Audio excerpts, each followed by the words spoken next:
परेशान होकर कॉरिडोर से चल रहा था। वो बस कोई ऐसे जगह पर जाना चाहते हैं जहाँ पर जाकर उसके मन शांत हो सके। तियांग को पियानो बजाना बहुत पसंद है, इसीलिए वो वहाँ जाना चाहती थी। लेकिन जब उसे याद आया जंगकुक के लिए वो रूम बहुत खास है, इसीलिए वो वहाँ दोबारा जाना नहीं चाहते। उसे नहीं पता वो कहाँ जा रहा है, बस उसके प्यार उसे खींचकर ले जा रहा है। तियांग बस जिमिन और जिनू के बातें ही सोचे जा रहा था। उन लोगों ने कहा था, जंगकुक तुम्हारी केयर करते हैं तियांग। एक माफिया मेरी केयर क्यों करेगी? उसने तुम्हें हक किया था। वो बस एक हक था। जब तुम पियानो रूम में गए थे तब भी तो तुम्हें कुछ नहीं कहा था, तुम पर गुस्सा भी नहीं हुआ था। शायद वो हैरान था ये सोचकर कि मुझे भी पियानो बजाना आता है। वो तुम्हें प्रिंसेस बुलाता है। हाँ, जब हम पहली बार मिले थे तब मैं वेडिंग ड्रेस पहना हुआ था, इसलिए वो मुझे चिढ़ाते हुए ये कहता है। उसने तुम्हारी केयर करने के लिए कहा है। उसे नहीं पता क्यों, लेकिन जंगकुक सच में ऐसा कहा था। तियांग को एहसास होता है उसके शरीर गर्म हो रहा है। उसे पता है उसे कैसा फील हो रहा है। वो ऐसी फीलिंग से नफरत करता है। और जब भी जंगकुक को देखता है या फिर उसके बात होता है उसे ऐसा ही फील होता है। उसे ये बात पता है, लेकिन वो इसे स्वीकार करना नहीं चाहते हैं। वो स्वीकार नहीं कर सकते क्योंकि जंगकुक मतलब आग। पर तियांग को आग से खेलना पसंद है, लेकिन ये गलत है, इसलिए वो इस आग से दूर रहना चाहते हैं। उसे डर है ये आग उसके अंदर रोशन करेगा और उसे पूरी तरह से जलाकर राख कर देगा। तियांग अपने सर हिलाते हैं। उसे एहसास होता है वो फिर से उसके बारे में सोच रहा है। उसके दिमाग में ऐसे फीलिंग्स भर चुका है। वो समझ जाता है जंगकुक उसके दिल में बस चुका है।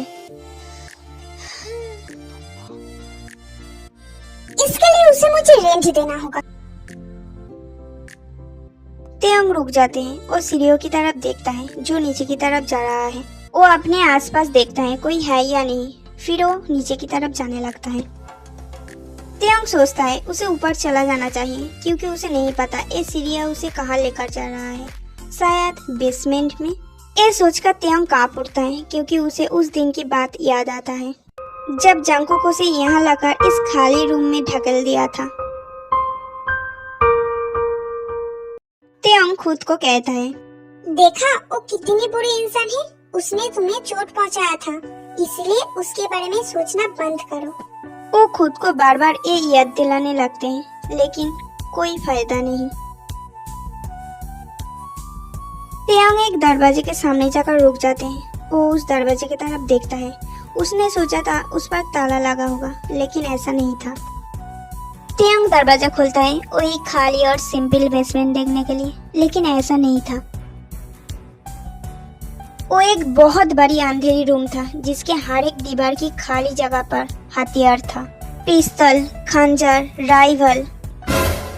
बहुत खूब। तियांग दरवाजा बंद करके आगे देखता है। आगे उसे एक और दरवाजा दिखता है। तियांग उस दरवाजे को भी खोल देता है। लंबे हॉलवे से चलते चलते वो पहुंच जाते हैं। ये बेसमेंट कितनी बड़ी है? वो रूम बहुत बड़ी थी।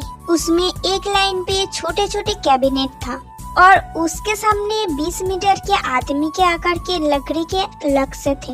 हाँ, इस घर में बंदूक चलाने की ट्रेनिंग होती थी। तियांग के धड़कनें तेज हो जाते हैं जब वो देखता है एक लकड़ी के लक्ष्य के सामने एक कालो बालों वाले आदमी निशाना लगाकर खड़ा हुआ था। तियांग की आंखें उस इंसान पर रुक जाते हैं।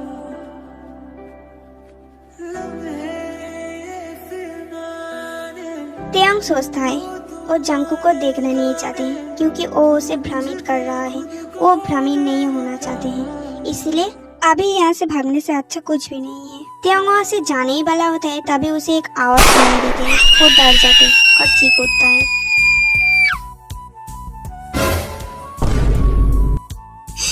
उसने मुझे देख लिया। जंगकुक अपने बंदूक रख के तियांग के सामने आता है।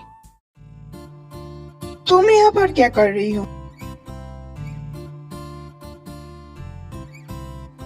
क्या?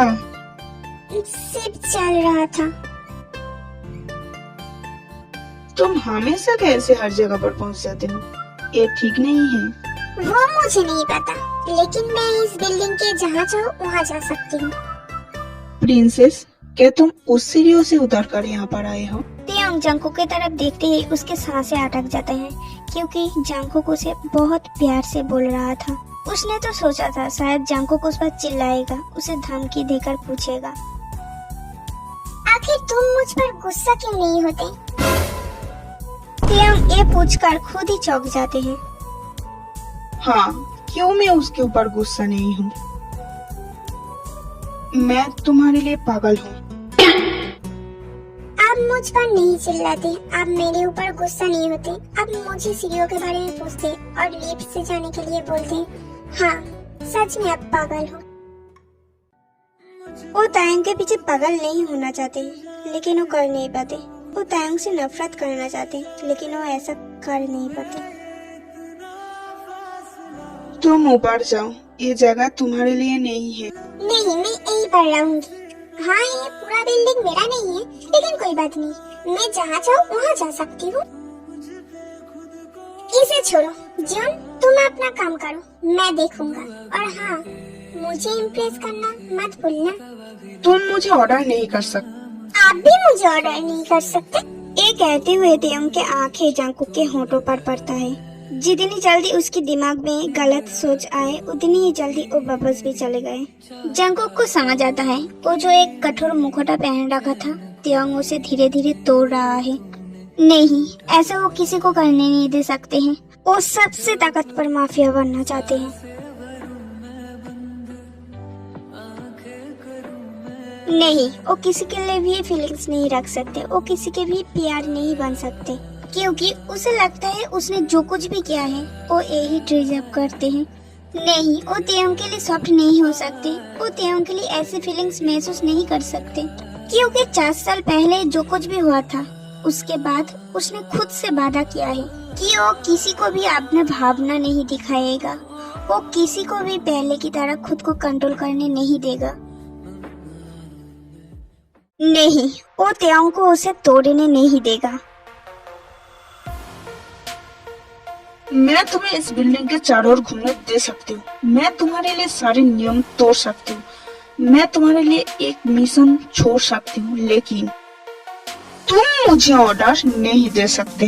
तुम मेरे कुछ नहीं कर सकते। तुम्हें मेरे घर से नहीं निकालने के लिए आई एम सॉरी।